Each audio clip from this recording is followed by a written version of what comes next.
اصحاب کہف کے بارے میں. چند نوجوان تھے اس وقت جو حکمران تھے وہ مرنے کے بعد زندہ ہونے کے قائل نہیں تھے, ایمان نہیں تھا ان کا. ان نوجوانوں میں دیکھے بت پرستی اور یہ وہ ادھر ادھر, یہ اپنے ایمان کو بچاتے ہوئے وہاں سے نکلے, اس غار میں پہنچ گئے. اس غار میں پہنچے تو واقعی کے تفصیل اپنی جگہ پہ اللہ نے انہیں ایمان کے ساتھ محفوظ رکھا. ایسا ہی ہے میرے آپ کے محبوب پیغمبر صدیق اکبر کے ساتھ غار ثور میں 3 رات 3 دن گزارے. اللہ نے دشمنوں سے محفوظ رکھا. دشمن سر پہ پہنچا تب بھی اللہ نے محفوظ رکھا. تو یاد رکھنا یہ مدارس یہ بھی ایک غار ہے. آج چند غاریں ہیں جس کے داخل ہو کر آپ ایمان کو بچا سکتے ہو. سب سے پہلے وہ دینی مدارس ہیں, پھر خانقاہیں ہیں, پھر ہماری تبلیغی جماعت ہے, جن سے تعلق کی وجہ سے ہم اپنے اپنے نسلوں کے ایمان کو محفوظ رکھ سکتے ہیں. تو مدارس یہ ان غاروں میں سے ایک اہم ترین محفوظ ترین غار ہے جس سے تعلق کی وجہ سے اس پرفتن دور میں ہم اپنے اپنے نسلوں کے ایمان کو بچا سکتے ہیں. اس نے مدارس اہل مدارس کے ساتھ تعلق کو مضبوط بنائے. آپ خوش قسمت ہیں. یہ جو مدرسہ جامع حفصہ للبنات ہے یا باقی مدارس ہے, یہ کوئی آج کی پیداوار نہیں ہے. کسی کی بنیاد رب نے خود خالق کائنات نے عالم عرش پہ مدرسے کی بنیاد رکھی. علم آدم الاسماء كلها ثم عرضهم على الملائکہ فقال انبئونی باسماء هؤلاء. قرآن بتا رہا ہے اللہ نے تعلیم و تعلم کا سلسلہ جاری کیا, پھر امتحان لیا. امتحان میں اللہ کی شان صرف حضرت آدم نے صحیح جوابات دے کے پوزیشن حاصل کی. اللہ نے پوزیشن حاصل کے نتیجے میں حضرت آدم کو انعام کے طور پہ زمین کی خلافت عطا کر دی. وہاں سے مدرسہ منتقل ہوا غار حرا میں آیا, اقرأ باسم ربک الذی خلق. وہاں سے منتقل ہوا دار ارقم میں آیا جس کا واقعہ میں آپ کو بیان کر چکا ہوں. وہاں سے منتقل ہو کے مسجد نبی میں آیا جہاں مسافر طلباء کا بھی انتظام کیا گیا. مسجد نبی کے تنور درخت کی شاخیں اللہ نے کائنات پہ پھیلا دی. آج یہ جامع حفصہ یہ اس عمارت کا نام نہیں, حقیقت میں اس مسجد نبی کے تنور درخت کے شاخ کا سایہ ہے جو اللہ نے اس عمارت کی صورت میں آپ کے علاقے پہ ڈال دیا ہے. اگر اس شاخ کے سائے کے نیچے جمع رہے قیامت کے دن اللہ مجھے اور آپ کو عرش کا سایہ عطا فرما دے گا. تو قرآن اور قرآن والوں سے محبت کریں. یہ جو عالم اور عالمہ ہے نا, یہ حافظ اور حافظہ, یہ کوئی الگ مخلوق نہیں, کوئی معمولی مخلوق نہیں. یاد رکھنا آج ہم اور آپ اپنی ذاتی چیز کسی کو نہیں دیتے. ذاتی موبائل دینا دور کی بات, ذاتی نمبر ہر ایک کو نہیں دیتے. جس سے خاص تعلق ہو محبت کا اسے دے دیتے ہیں. علم اللہ کی ذاتی صفت ہے, قرآن اللہ کا ذاتی کلام ہے. اللہ بھی اپنی ذاتی چیز ہر ایک کو نہیں دیتا, صرف اس کو دیتا ہے جس کو ایک مرتبہ محبت کی نگاہوں سے دیکھ لیتا ہے. یہ بچیاں ان خوش قسمت بچیوں میں ہیں جس کو رب نے محبت کی نظر سے دیکھا اور علم اور قرآن کی دولت سے مالا مال کر دیا ہے. تو اگر ہم اور آپ علماء سے محبت کریں گے تو اللہ ہمارے سے بھی محبت کرنے لگ جائے. آخری ایک بات عرض کروں تو قرآن والوں سے محبت رکھیں.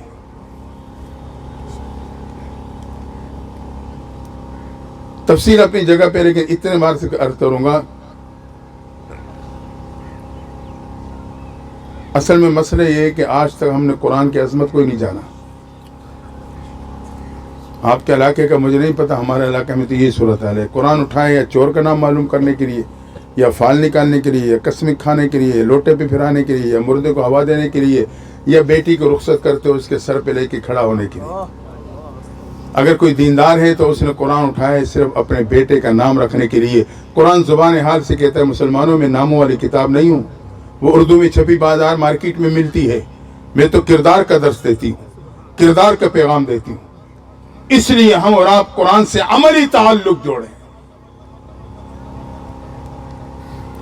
قرآن کا کمزور ترین تعلق بھی ہدایت کا ذریعہ بن جاتا ہے. ایک نوجوان پاکستان سے مغربی ممالک میں گیا، پڑھا لکھا تھا، باسرائیہ تھا، وہاں اس نے ملازمت اختیار کی. جس دفتر میں ملازمت کرتا تھا اس دفتر میں ایک عیسائی لڑکی بھی ملازم تھی. کچھ عرصے بعد ان کے آپس میں ہائے ہیلو کا سلسلہ شروع ہو گیا. جو پاکستانی نوجوان جاتے ہیں نا، ان کی بڑی کوشش ہوتی ہے وہیں کوئی ایسا کوئی مسئلہ بن جائے تاکہ مجھے گرین کارڈ مل جائے، سٹیزن شپ مل جائے. شادی کر لیتا ہے جب وہاں تو پھر خون کے آنسو ہوتا ہے، کیونکہ وہ تو بیوی نہیں ہوتے تو خاوند ہوتا ہے، پھر پریشان ہو رہا ہوتا ہے. اس لیے یہ فیصلے ماں باپ کی اجازت کے بغیر ہمیں نہیں کرنے چاہیے. بارہ اس لڑکی کے ساتھ ہائے ہیلو کا سلسلہ بڑھا. ایک عرصے بعد اس نے اسے کہا میں تیرے سے شادی کرنا چاہتا ہوں.